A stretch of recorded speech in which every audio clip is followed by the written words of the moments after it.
OneAcademy is the heart of our company. Cryptocurrency is not an easy product. It's a very innovative product based on technology and based on very, very complex concepts. For us to be part of this financial revolution, to be part of cryptocurrency and of a community, we need to understand exactly what we do and what we talk about. And this is why we have the OneAcademy. The OneAcademy provides you with concepts, provides you with explanation on cryptocurrency and on the financial world. I would encourage everybody to join the courses, to do the certificates, and to understand thoroughly how to use cryptocurrency, what cryptocurrency is, and how we can change the world by using cryptocurrency. OneAcademy. Learn today, lead tomorrow.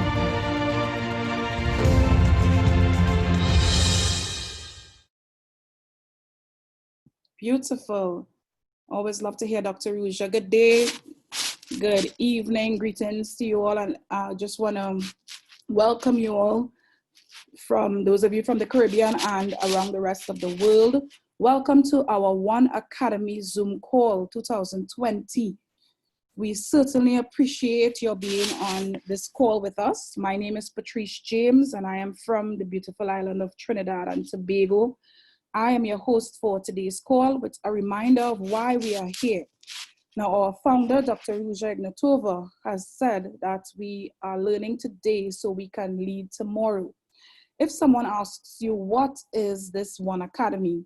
You can let them know that OneAcademy is an innovative e-learning platform covering a broad range of topics, including financial areas such as financial analysis, asset management, Forex, the stock exchange, cryptocurrency, and more. Our mission is to provide our students with the guidance and educational materials needed to achieve financial literacy. OneAcademy was developed by finance experts and academics.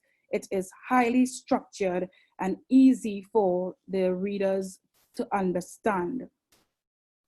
And what's good, you can learn at your own pace and can be part of the future of global financial reset.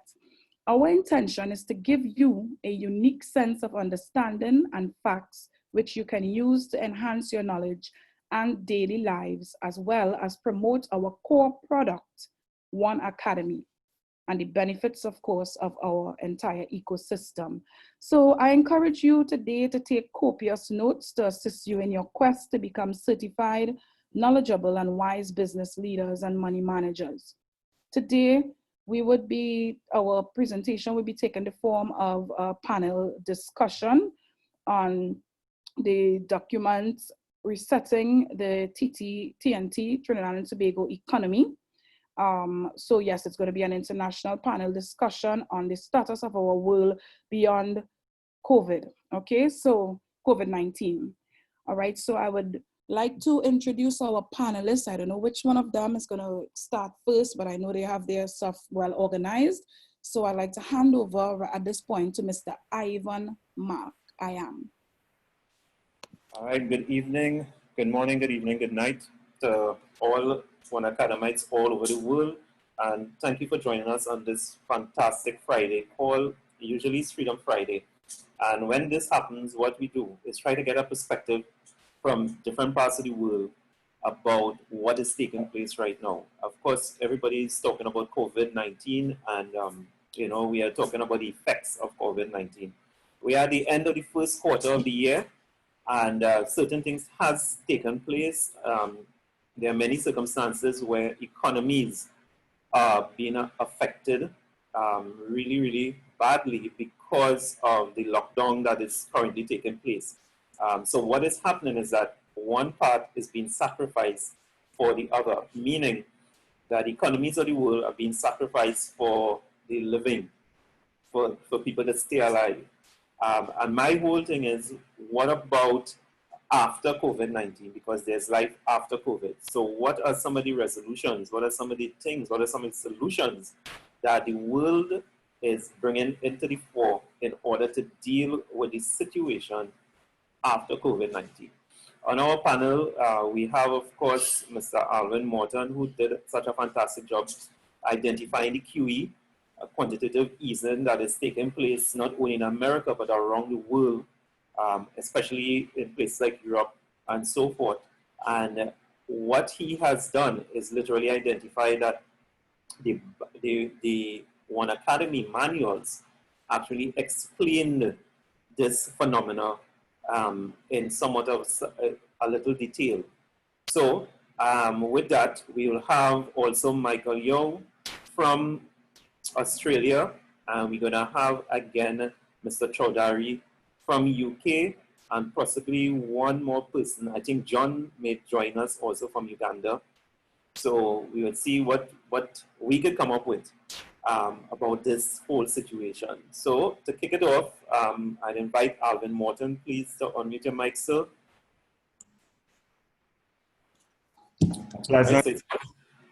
A pleasant good afternoon to all who are on the call today. Good morning or good evening, or perhaps later into the day. Thank you very much, Ivan, for the introduction, and welcome to today's Freedom Friday call. We were having a discussion briefly after the call yesterday as to what we should put on the table for lunch and learn today. We feed our bodies every day, and we think through the OneAcademy it's an opportunity to feed our minds. And our minds are currently engaged, focused, perhaps repelled, depending on what you're looking at, by what is taking place with COVID-19 as it currently exists. And of course, some countries, some areas in the world are actually preparing to reopen their economies in various ways and at various speeds. So what are the considerations involved in this? In our twin island republic of Trinidad and Tobago, a paper was done by some authors entitled Resetting the Trinidad and Tobago Economy. And I highlighted some things from that document, which I think would form the basis of the discussion.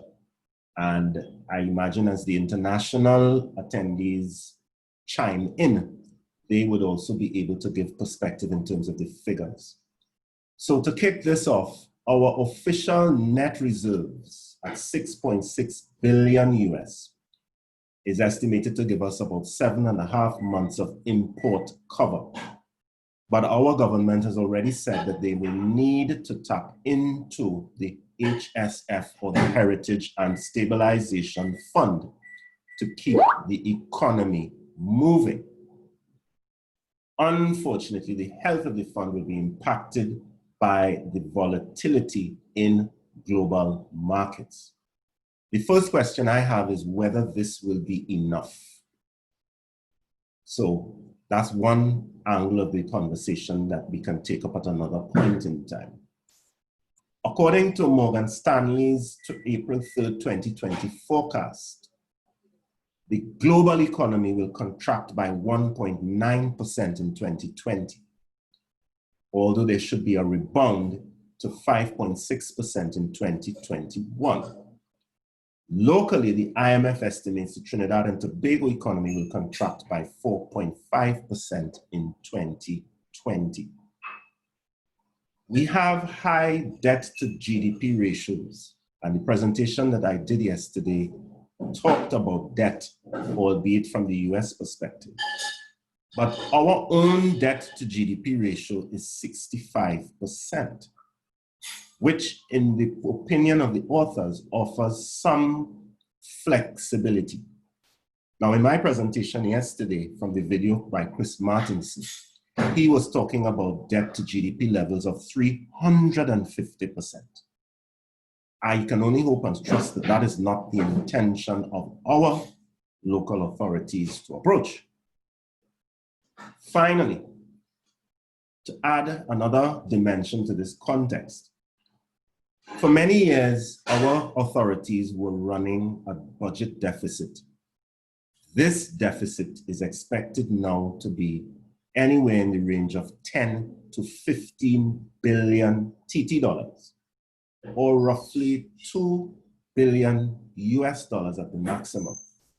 But if we have to extract that or compare that against the HSF, 2 billion as a percentage of 6.1 billion is 1/3 of the HSF. Can we continue to do that? So I would perhaps invite some comments. I would ask the other participants on the call for their perspectives on what has been shared so far. So I'd like to open this up to Mr. Kester Beale. Pleasant good day to you, Kester. Could you give us some perspective on what has been shared from this paper on resetting the T&T economy?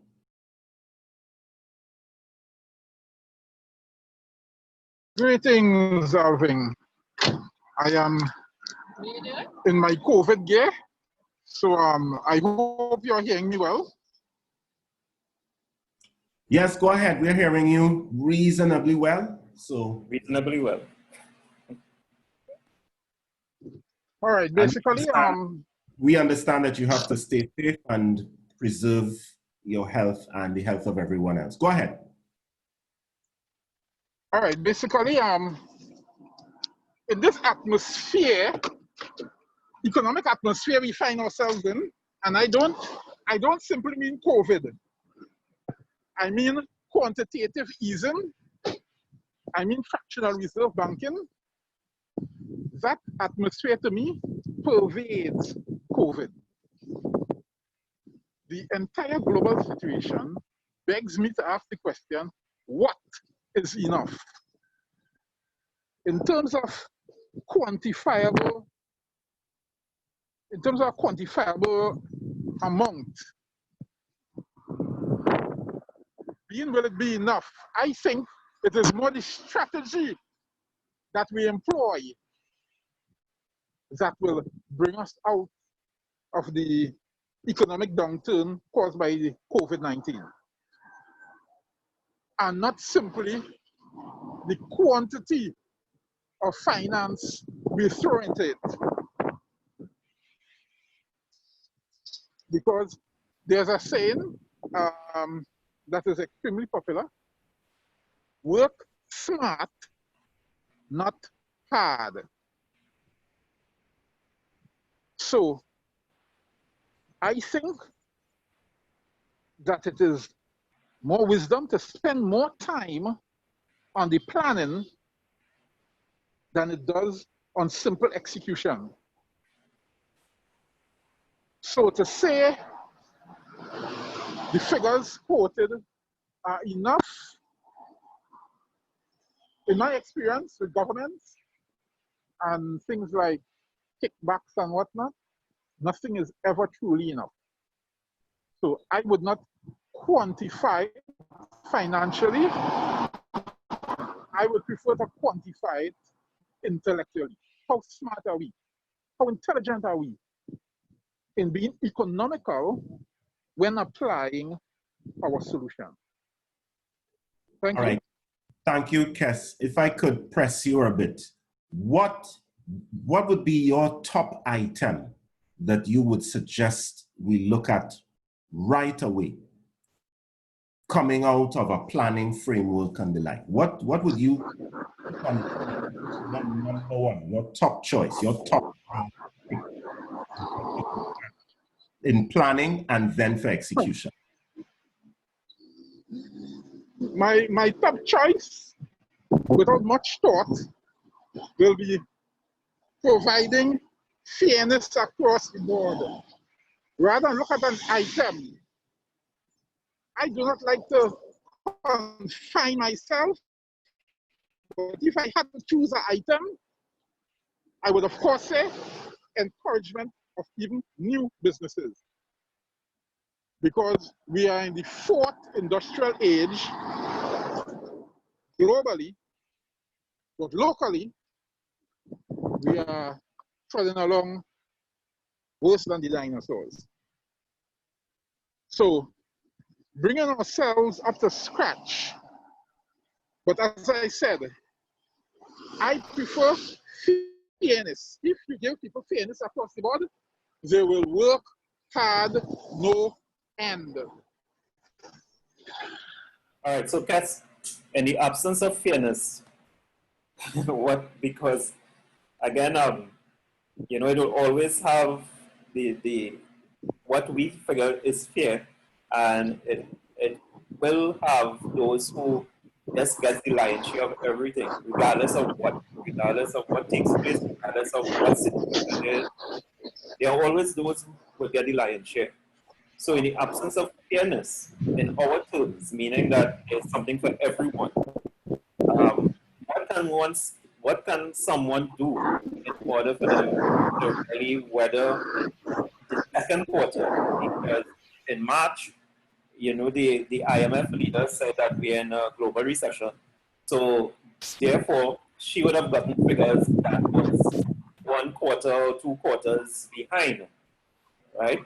So in the absence of the information coming in a specific time, what can we do?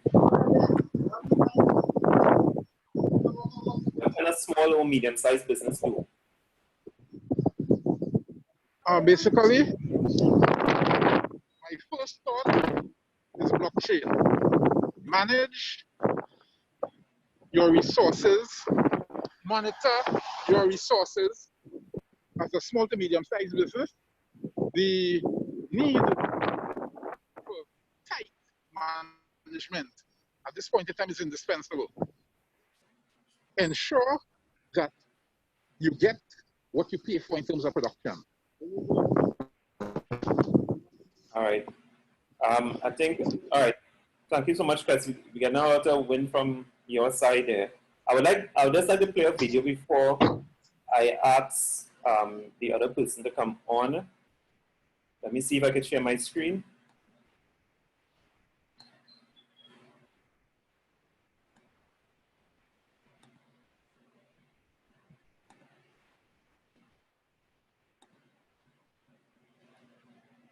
In late November, word had already gotten off of the mainland that there was a virus in Wuhan. 6 weeks later, the trade truce was signed with an out clause, a very clever out clause, that said if there was any kind of act of God, pandemic, then they didn't have to make good on what they had committed to buy from the United States. Within days, they announced the first coronavirus. The World Health Organization should be held accountable for not holding China accountable to providing good, valid data so that the rest of the world could prepare for fewer people to die. To me, these are equivalents to acts of war on the part of China.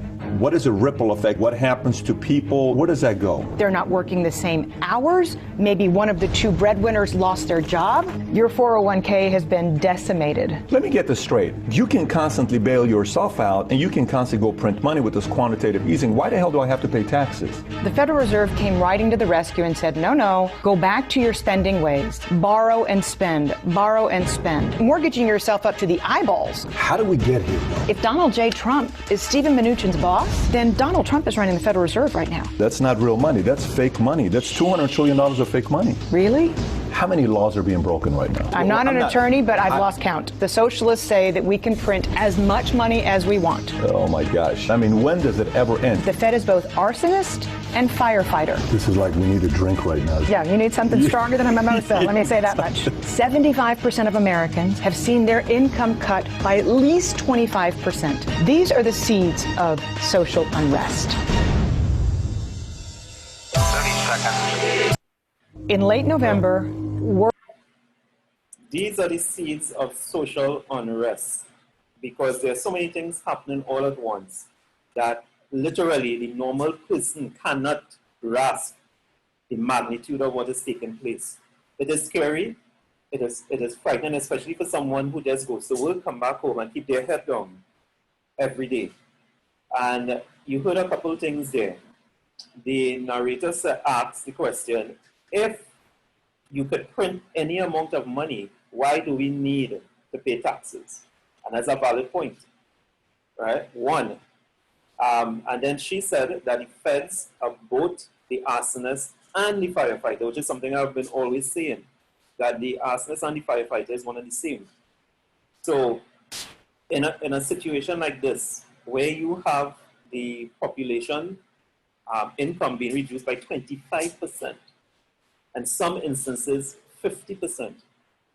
What is one to do when this thing is over? Because you are spending money to live, pay your normal bills.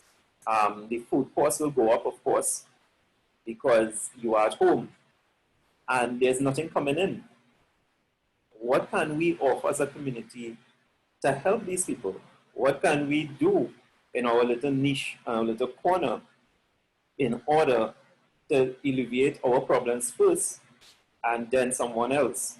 So the discussion today is really about that, seeing that in March we are in a global recession, which, if anything else continues, will lead to depression. There's no doubt about that. Because the IMF leader herself said we are looking for a uptrend in 2021. Now that could be a V or a U, meaning that the uptrend could belly and then go back up, or we could have a sharp rise. Most likely it will be a U.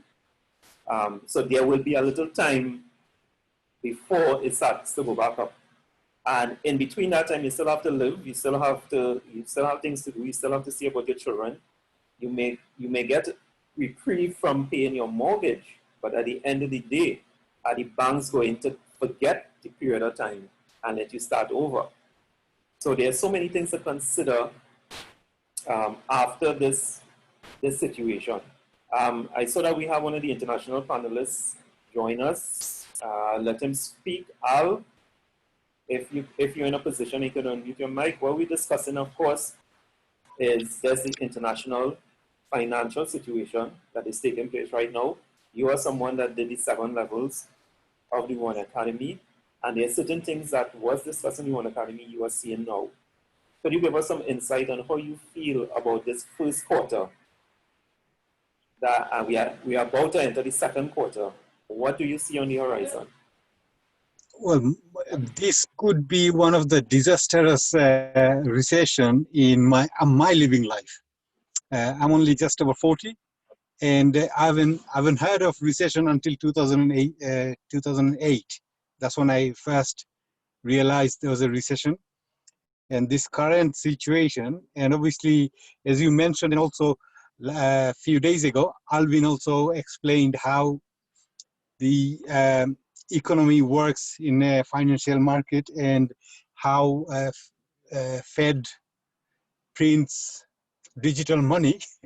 The crisis would feel that, I mean, at the moment, we don't realize, what's going to happen, but because the knowledge you have gained over the last few years, I'm not sure about a lot of people, but I didn't have any financial background beforehand, apart from spending money and earning money, no other knowledge. But what I've learned, obviously, going through the OneAcademy, all the chapters, and also what I have learned over the years, and also, I mean, King James, when I first met him, I think 2018 in Malaysia, one of the event, and first time I heard him, he was so focused on OneAcademy. I thought, okay, this guy is something. I need to check him out. And obviously, since then, I've seen him in various places, and he's so passionate about why OneAcademy is important for us and all the people involved in One Life, One Coin. But as the financial situation, I haven't been earning nothing because I'm self-employed, and my wallet, my bank, explaining everything. And I went to shop to do some shopping just now. I use my wife's card at the moment. It's not that and I don't want to spend my money. It's because mine's prioritized for mortgage and everything else. But I would feel pressure in 3-4 months time when my account dries up if I don't go to work and if the situation doesn't improve. But obviously the big tiger in the world of obviously USA and China, they're doing all their fight over economy, and that will affect the whole world, that's for sure. And on that note, I like to finish my audio side, my side of the audio. Thank you very much. All right, before you go, how many months do you think the average person will have set aside? Because then we have the normal month-to-month situation. A particular, I mean, a family, normal family, maybe have 2 months, 2 or 3 months set aside. But to say that you have 6 or 7 or even 12 months set aside is something that you rarely see. My whole argument is, okay, so yes, the government is giving you some sort of stipend. So that will add again to the debt. And also, it may not be enough to allow a family to live. So, you know, we have certain things, yes. So what can one do if they are not only one life community? What can one do other than that? Well, very difficult because I'm My blessed wife and is lucky to live in United Kingdom, and obviously the support United Kingdom provides for everyone. But and I can't say same for everyone. If I wasn't getting any support from government, well, I haven't received nothing yet. It will probably be in June, July. That's when they'll give us something based on our income. But at the moment, if they hadn't given anything, then in 2-3 months' time, I would be feeling pressure, and that would make me go out to work because I'm also involved in transport industry, which is not one of the essential categories, so that I can go to work. But my wife doesn't allow me to go to work because of my I have some I don't go well with the sugar. I have a sugar issue with my body. So obviously, as you know, diabetic people can get other diseases very quickly. So I'm keeping myself away from it. But yeah, it's difficult. I've seen a couple of videos last few days. Some people are struggling so much in other part of the world, you know, and in my religion background, we are supposed to give some money to charity based on our asset and income. And normally, this is Ramadan month. This month we do provide that. And also, I supposed to fast. And if I don't fast, I supposed to pay some money on the side for a poor person to eat. So beginning of the Ramadan or before Ramadan, I would send it over to somewhere in my the country where I was born, in Bangladesh, and so that some poor family would get that money. But because over there it's locked down as well, so if I send the money there, no one can get the money transferred to some poor people.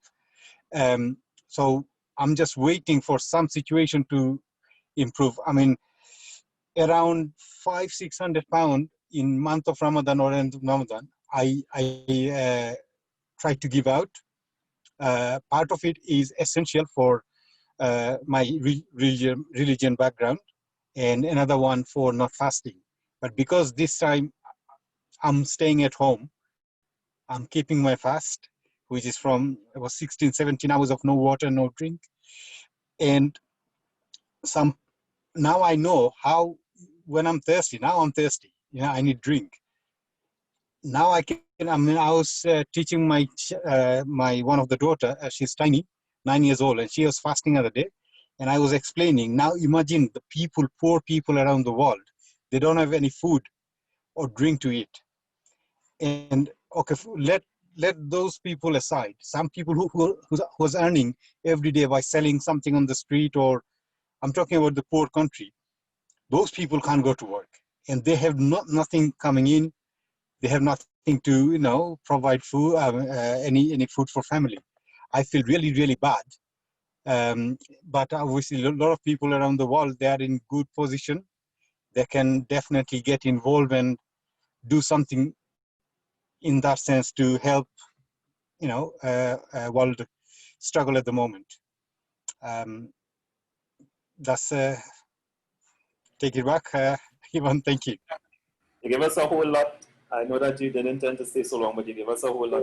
Thank you so much. And yes, that's how it looks across the face of the earth, in that people are struggling. There's no doubt about it.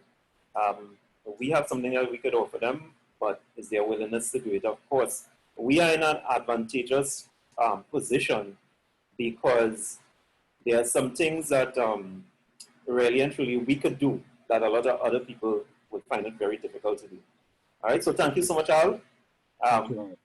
Stay on the line. Good morning, Michael. It is about a little after 2 a.m. in the morning. Thank you so much for making the sacrifice to join us on this panel discussion. We are just speaking about the international situation that is going on right now with the financial environment. We have ended the first quarter of this year. In March, of course, the IMF had said that we are in recession. So therefore, what do you think we could expect for the second quarter? And what do you think of the overall situation that is taking place at present? You see anything improving? China has started to show some movements, but there's also something that came out from China that will affect, again, the economies of the world. Could you elaborate? Do you have any take on it? Well, good morning, good evening, good afternoon, and a very good morning from Australia. Yes, it is just after 2 a.m. in the morning. I just set the alarm and got up. So thank you for inviting me to the call. And hello to everybody, and hope everybody's doing well in this COVID situation. Yeah, well, down here in Australia, I guess we're a little bit sheltered, if you like. You know, we haven't got the same scenario as the UK. We haven't got the same scenario as Italy or United States. In our state, for instance, we only have 430 cases, and 95% of those cases have recovered. We have 11 in hospital at the moment, and only 2 are critical. And they are elderly people with pre-existing health issues. You know, we hope that they make it, because it'd be a terrible way to pass. But I think if the numbers get me right, is that we've had about 86 deaths nationwide. So, you know, our levels compared to the rest of the world, we are very sheltered down here. Yes, we're all locked down. Businesses are going out of business. You know, institutional businesses that have been around since the turn of the century, and their fathers and their forefathers had started, are now, excuse me, their grandsons are closing those businesses because the bills haven't stopped, but you know, the income has. And we've now been closed down for a good probably 5 weeks. Next Friday is going to be a day of the first start of lifting our lockdown, and I still fear that's too long for some businesses, because if you might remember, we had catastrophic fires at the start of the year in our summertime, and they were some of the worst fires, bushfires, wildfires that you know, Australia has ever experienced, where whole towns were wiped out. So if you look at it from an ecosystem point of view, you know, all your food was taken away, all your petrol was taken away, your house was taken away. There was nowhere to actually go. So the whole town was basically living in one building, which you know, they managed to save. And that fire came very close to our place, because we live up in a fire area. So we felt the community's pain. And then obviously not long after, this COVID thing sort of started to hit, where it wasn't in our country, but you know, ships started arriving at our borders because people were coming on holidays and coming back from holidays, and therefore, unfortunately and unknowingly, unwittingly, brought that situation. no one really knew what the financial situation was going to be at that time. And obviously over the past weeks, you know, we've seen that play out, and no one could really blame the government in that regard of how things were going to play out. I guess, you know, our Prime Minister was heckled and jeered for being away on holiday while the fires were on, but he's actually been here, stood up, and, you know, the whole country sort of come together as one and realized this situation is serious enough to work as one, and it's quite amazing. The big talk here at the moment is, will real estate prices drop because of the lack of financial action or economic action, and the money not circulating. Maybe in the eastern states we'll see a 10 to 20% drop in house prices, because obviously people aren't going out. Well, you're not allowed to go out to buy a house. You're not allowed to go out to actually look at a house. You can look at it virtually, and there are massive restrictions on viewing properties in that respect. Here in South Australia, I heard just tonight that our property prices will probably remain stable, because we are probably one of the best investment states in that regard. We're a little bit behind the median house price of Sydney, Melbourne and Queensland, where a medium house price here would be around about the $450,000 mark, and in Sydney probably around about the $800,000, $900,000 mark. So if they drop 10%, 20% in Sydney, well, just sort of that would be considered a bargain. Here in South Australia, demand has dropped, obviously, because everything else is pretty much stopped. I mean, you've got a lot of, one of our neighbours, he distills gin, but their mainstay of business over the past few weeks has been distilling hand sanitizer. You know, so they've been enterprising in the way that they've kept their businesses, or some people have been able to keep their businesses running. There has been a lot of,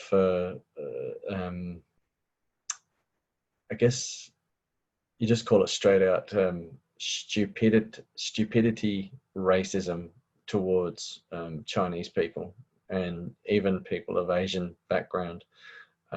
Some people are quite, how do you say, very, very minority, mind you, but some people are that stupid that they think that just because you're Asian, you've brought the virus to Australia or to the state.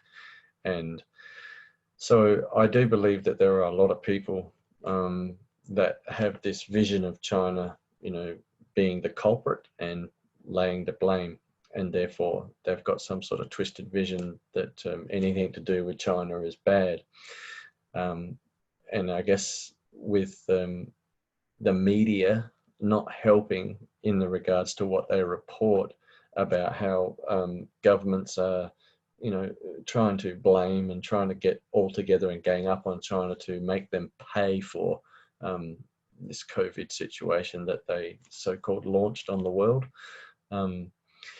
Hasn't gone down too well with some, and obviously big business here that has manufacturing in China, and a lot of businesses here have manufacturing in China, then export back.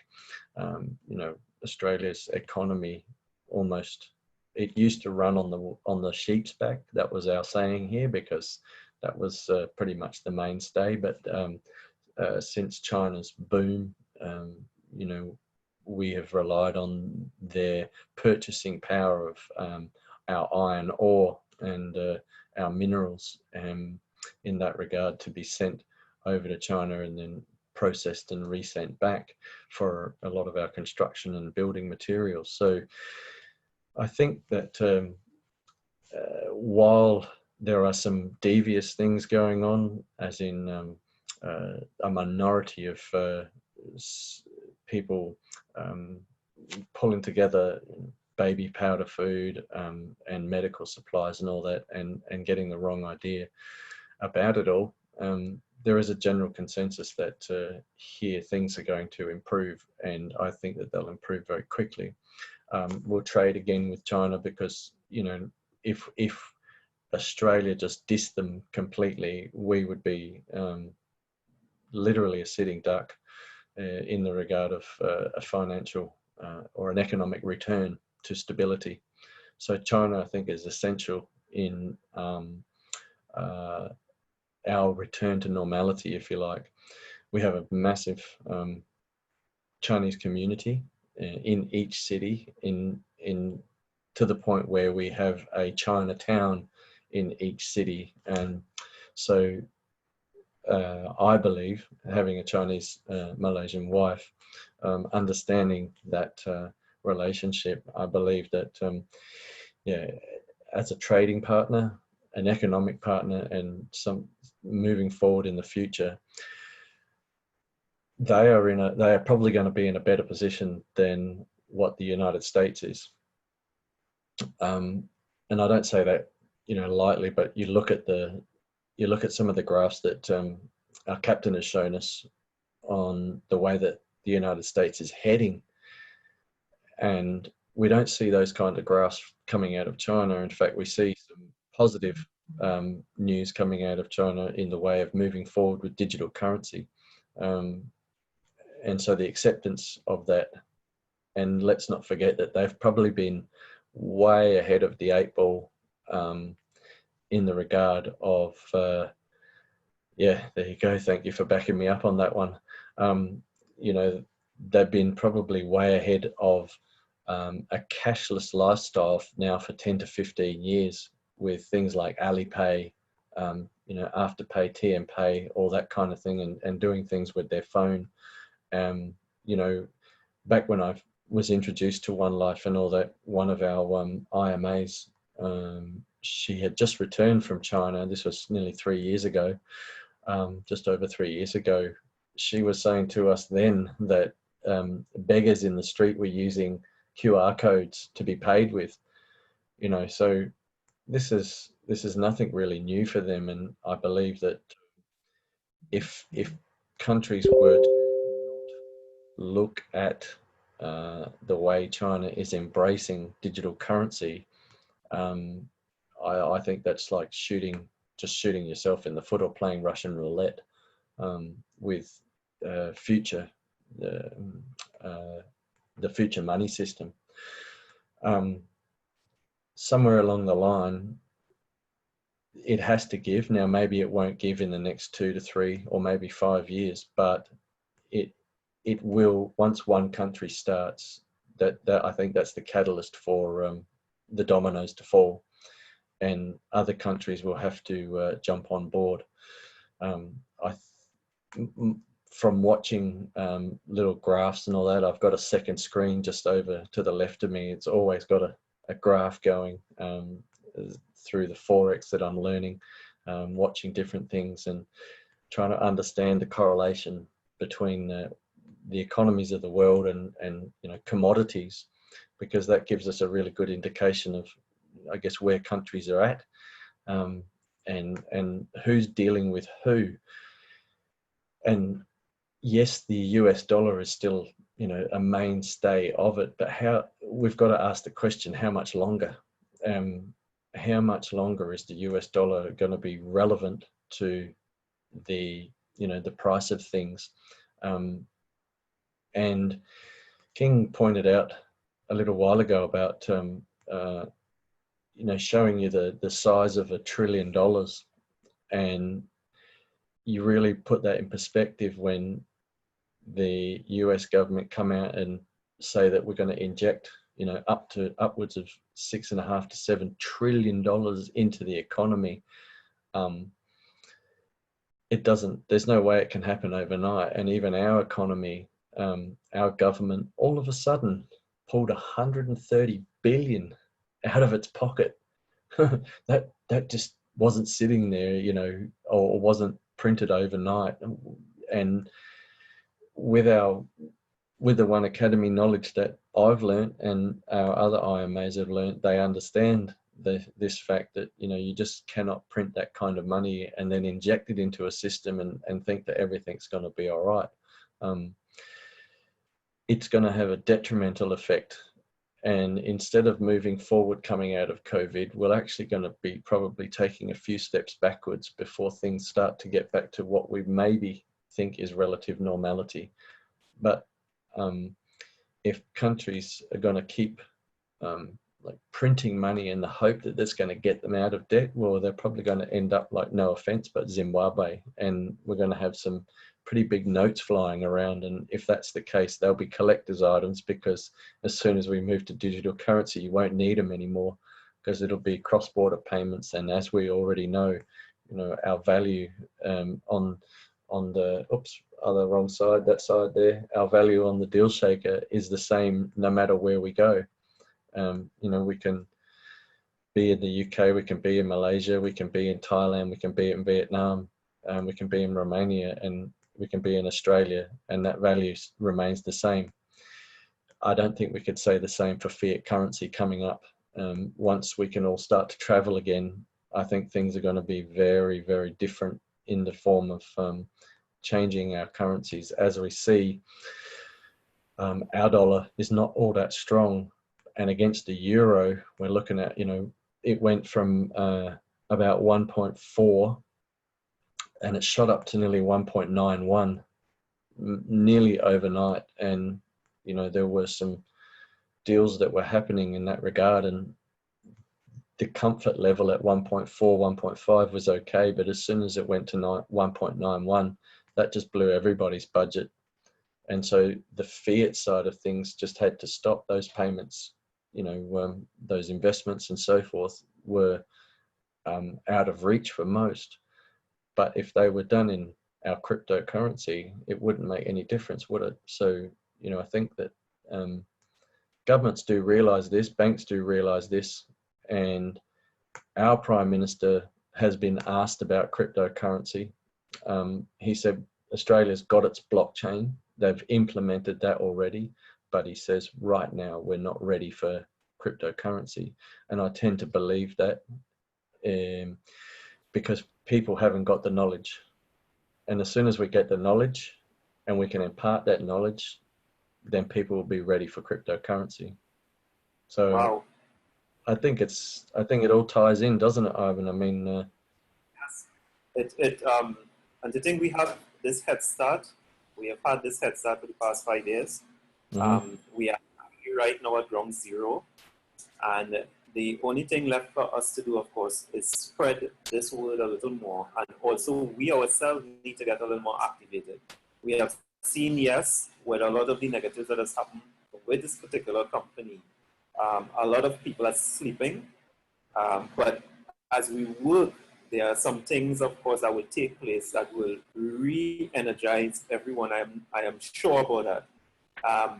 So from your aspect, Mike, I take it, because China is, of course, the superpower that it is right now at giant, and it is affecting all the other parts of the world, especially Africa. And that's why I asked John to really join us on this call, because he would give the African perspective. We are going a little over time, but that's okay. You know, so Mike, thank you so much for that input. You have put a lot of things in perspective, especially from on that side of the world, Australia. And I know it was difficult for you to get up at 2 a.m. in order to come on this call, but we appreciate it so much for you making the sacrifice. You know, we know that you are a one-lifer through and through. So 100%. Yeah, I love the education, and I just think that, you know, as you said, we've got the head start. It's just a matter of waking people up to understand what they've purchased. And I see all around the world now, you guys have really, really, you know, put the backbone into OneAcademy trainings with the last 60 days. And, you know, we thank you for that, because it has spurred everybody on. We have our trainings on the Wednesday nights with our Emerald leader, Gay, and our state manager. So it's about waking people up for sure to impart the knowledge that they purchased. because let's not you know, gloss over anything. We purchased education. The coins were optional, the tokens were optional. You know, you didn't have to take them. It just happens to be that, you know, the company's good enough to give us that to use on our deal shaker. But the education is the key factor, whether it be OneAcademy, get that done first, and then Forex, you know, so that you can understand global markets better. Mate, we're in the box seat. Yeah, and she did that on a purpose, because now you're seeing the relevance of the Forex.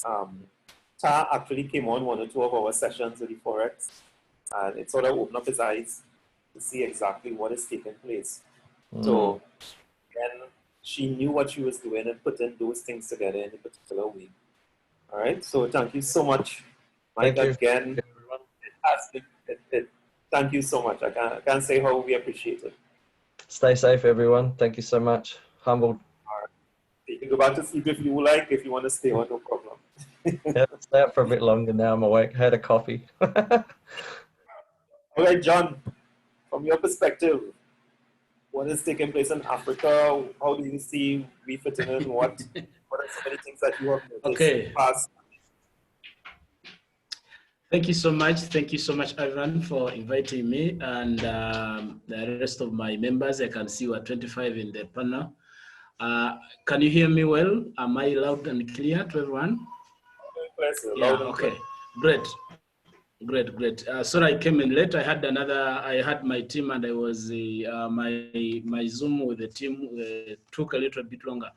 Yeah, I'm appreciating the OneAcademy for. In fact, I'm thankful to COVID-19 on my side, because yes, we've been doing the OneAcademy, but on running, not concentrating. This time it has given us chance to, because you are home, there is nothing else you are doing. So it's time to concentrate much in the OneAcademy. One thing I've seen, and what I've realized today, I was watching a video it's called New Currency. I think it is a documentary. Someone made it. They were documenting about Bitcoin, comparing it to the Federal Reserve currency and the American US dollar. I have clearly come to understand that it's actually programming someone's head. Now I've come to appreciate the reason why Dr. Ruja never concentrated on a coin, but she concentrated on education. So the problem is coming back to us. We did not undertake would not clearly understand exactly what she was saying. Now Africa is first, you know how people people understand Africa. We don't want to read. We don't know what to read. We don't know. I mean, if you want to hide a good thing from an Africa, you put it in books. And indeed, it's a country where you find someone who buys a book. You see him with it, but you can't ask him what is in chapter 10, because he will read a small chapter and keep it. So it is actually, we have a long way to unlock the people's mindset. I'm seeing people, especially bloggers, who are abusing us on Facebook, calling us scammers, what. Why do you think they are abusing us? Because they want to put that, they want to program people, and they were programmed that if it is not Bitcoin, then there is no cryptocurrency. That's what they are putting there in their mind. But again, when I was watching that video called The New Currency, there is where they say that as long as you have people who believe in you, because even money, it is belief. For us, we didn't know, banks just trade people's belief, people's trust. Currency is trust. I think number one currency is trust. So the moment you put trust in people, if you make them put trust in you, that's when they can understand and believe in you. Now, our role as One Lifers across the world, we need to make sure we put trust in people, okay? And this is why you see that if you have around 10 to 20 educated people under OneAcademy, plus the rest 201, plus the 200 deal shakers in the country, then you are ready to go, because they know what they are pushing. Otherwise, most Africans are holding what they don't know. It's like giving a Mercedes-Benz to someone who does not ride. Yes, he's having a Mercedes-Benz, but he can sell it at $100 because he does not see sense of holding a Mercedes-Benz. So this COVID has taught us that the good thing is that it has closed the whole world, and we've seen it is showing us how do we need to keep ourselves sustained. Yesterday, I was watching my president. Even today, he was saying that this is a chance for our country to finalize. I mean, to make sure that it can help itself, the country, to become self-sustained, not depending on other countries. Yes, but I saw them holding cabinet meetings on internet, on video calls. This is the time of teaching people that, my friends, we're telling you that your business should be on internet. If your business is not on internet, then there is no reason of you being on internet. You are not having business in the next 10 or 5 years. It even also comes to us. You can't imagine, it caught us unaware, and our Zoom calls, our Zoom apps were not upgraded. You start a Zoom meeting, it is 40 minutes, it disappears. Why? Because you had that mentality of knowing, I will meet people, I will meet people. That is African setup. So it has given me a chance to understand really what do I need to do, unlocking people's mindset. There is another article that I came across about Bitcoin, relating the Bitcoin and the US dollar, knowing the cartel, the Bitcoin cartel, how they want to keep dominating. Because when you look at these cryptocurrencies on the market cap, when Bitcoin shoots, they all shoot. When it goes down, they go down. So there is that connection between the Bitcoin and exchanges. If you want to buy Dogecoin, you have to buy Bitcoin first. Why? Because they want to dominate. So they might be the owners of these small coins and the owners of these exchanges. People will not know, not until they're educated, okay? When I read this article, I had put around $20,000 US in these small cryptos, expecting to rise and make money. Even up to now, I've never seen anything. So it all comes back to education. When we get knowledge, we need to spread it, okay? Because you see these haters, for them, they keep spreading how one coin is fake, how one coin is fake. And for us, we don't spread. So last week, I started a campaign of educating people, whatever I can across. When I'm on Facebook, let me educate people, because education is more important. There is nothing that can beat anything apart from education. When you look at an African setup, if your child is speaking vernacular, you can even cane him. You feel bad that my kid cannot speak English. Can you imagine which type of hypocrisy is that? You are choosing your child for not speaking your own language, but you are happy that he's speaking, or your kid is speaking English. Why? That was the setup European put in Africa, okay? That instead of appreciating your own, you have to appreciate someone's language, someone's color. Something in black is bad, something in white is good, okay? Until we stop that thinking, remove it in our head, there is nothing we can make, okay? But it's good that now internet is connecting us. We can know what they are planning for us ahead, not like the other side they are planning, because we see Africa is the richest continent now. It's a rising continent, but we Africans, we are programmed to kill ourselves. It's getting a child in someone's home, and you plant him, you train him to go back and murder his family. Then he comes and celebrates that I have murdered everyone, not knowing he's killing his family. But now, because of internet, getting connections, and I'm speaking into Ivan, I'm speaking to each of you. I've never met one of you one-on-one, but we are now having the common goal. So what do we need? We need interconnection. We need to connect ourselves, okay? We need to link. Yesterday I was speaking to my friends in Malawi, and I told them, now, if I am the country manager in Uganda, yeah, I'm speaking to the country manager in Malawi. These are presidents now, they are talking. The president of Uganda, president of Malawi, they are talking. Now, if you bring your team members and I bring mine, those are cabinet ministers. We are talking as a cabinet and the head of states. We are starting our own economy. We are starting our own community. We need to improve, educate our people, and start connecting in trade as well. Because without trade, there is no business, okay? When we start trading, and I buy things from Malawi, I buy things from China, I buy things, connecting ourselves, believing in us. Because before, if we don't put trust in ourselves, then we are doing nothing on internet. So the most important thing is making Africans trust in the system, okay? Believe in the system and trust the process.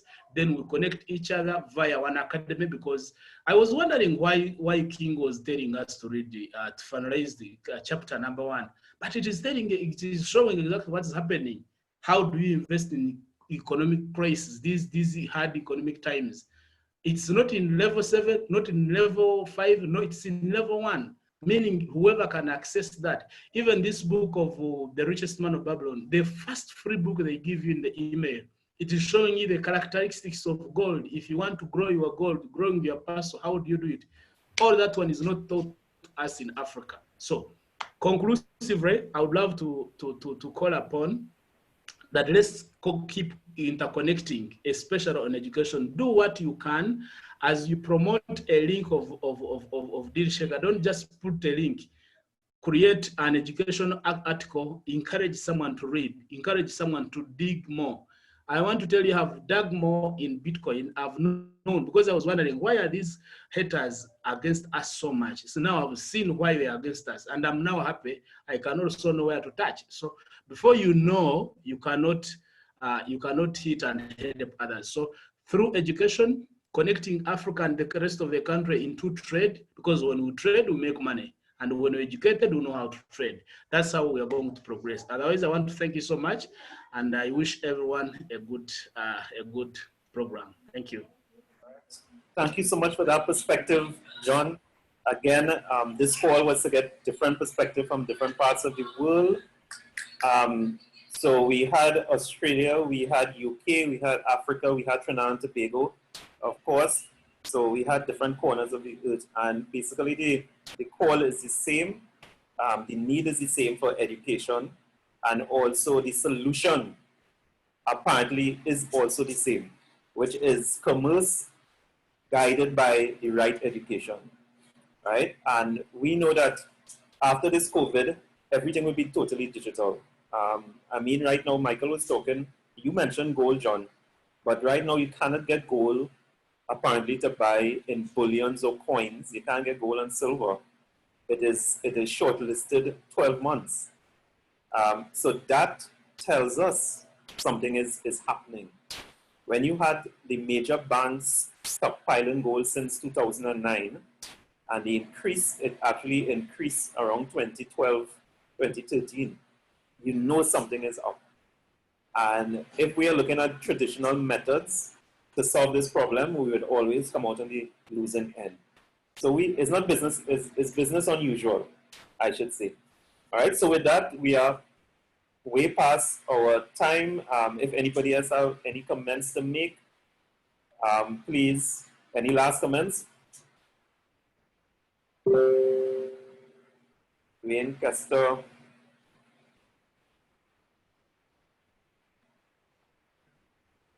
All right, okay, so I suppose, yes. Yeah, that's the book to read. That's what you need to get your hands on. What you need to get your hands on. I have both copies, mine and Michelle. So this here is golden, and oh. That's Mongolian. Okay, definite. Yes, Ivan, on that note of that book, thank you so much, Michelle, for bringing that book. I have a plan. I want to get in contact with the captain. I'm looking at having variety of copies to my office, because I think when I was in Dubai, I picked around 10 copies. They were taken, but they are not taken serious. People who took them, I don't see them bringing feedback.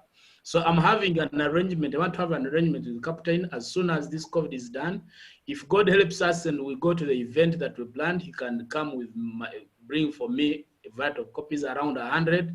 Then I will start my own school or my own library for Dr. Ruja in Uganda. That is a very good book, mind-blowing. We read that one, you never ask for exchange. Yes, it is. And what is key to note is that it is so simple. And to me, that is the takeaway that I get from it. It's so simple, but yet effective. And of course, John, King and myself, together with Michelle and whoever else, will definitely make a trip to Africa.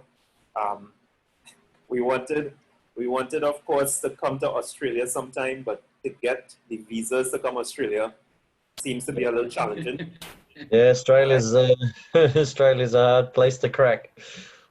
Yeah, it's challenging. So, but we'll make it happen. Once the COVID thing really, once we get a handle of it and we could travel again, definitely Africa, Australia. All right. So, thank you, everyone. We won't have the merchant of the day because of time, of course. But I am so happy. I am so happy that you all made the effort to be on this call. It has been enlightening. And again, don't be a stranger. We would have more of these probably at the end of every month or every quarter. We'll have an international call just to see how everything is doing. Okay. So thank you. Yeah, Patrice. Yes, you could maybe stop the recording, and for those who are on, we could continue. We have the deals here waiting. We could go ahead because Mr. Samji has been waiting on the line. Okay, so okay. All right. So guys, if you feel you can.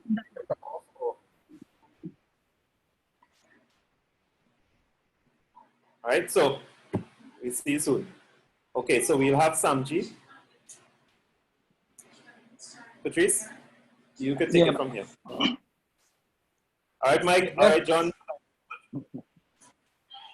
Blessed day to everyone on the call. By the way. Okay. We have been looking at some things that are happening in our country with respect to the economy. And what we have found is that with respect to the cryptocurrency, we are sure now that the country will have to go that way in a very short space of time. I have been looking to see ways and means to promote my business. I am a general contractor and more so we call a concrete specialist with the oil refinery. A lot of people would like to acquire their homes, whether they buy it or they build it.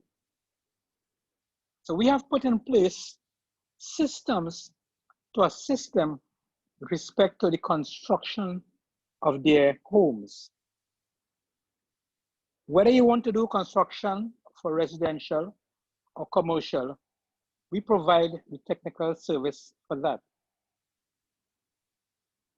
Once you're going to do construction, you would need to put certain things in place. You have to first do the design, then have it costed, so you know what figure you're looking at to do the type of construction that you have in mind. We have been doing this for more than 20 years now. So I think I would have gone through almost every problem that could exist in construction. We have put in place on the Deal Shaker platform about 5 deals that has to do with construction. Because at every stage of construction, you want to know what type of monies do I have to find and do I have to put out.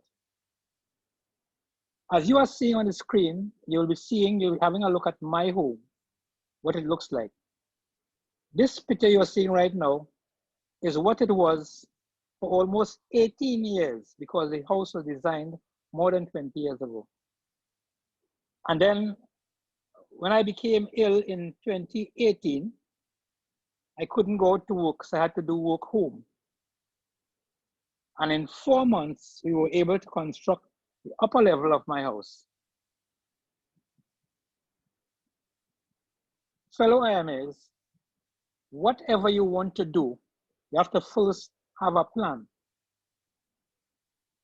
And after you have drawn the plan or written it down, you have to now be prepared to share what are your milestones. Construction in a house milestone will have to do with cost and where you are. Foundation costs, walls costing, windows and doors, roof, painting, and as you go along, you will recognize that at every stage of the construction, you need to do a cost evaluation so that you can know exactly where you are, what the contractor has done thus far, how much monies you have spent, and how much again you would like to spend. So it is important that at all times, whether you're doing a house or you're doing a whole development, to do every stage of the costing and be able to chart as you go along on a daily basis to know exactly where you are. So fellow IMAs, while what I am offering is only to be offered in Trinidad at this present time, if we have to do big development, it shouldn't be a problem for us to go in from country to country.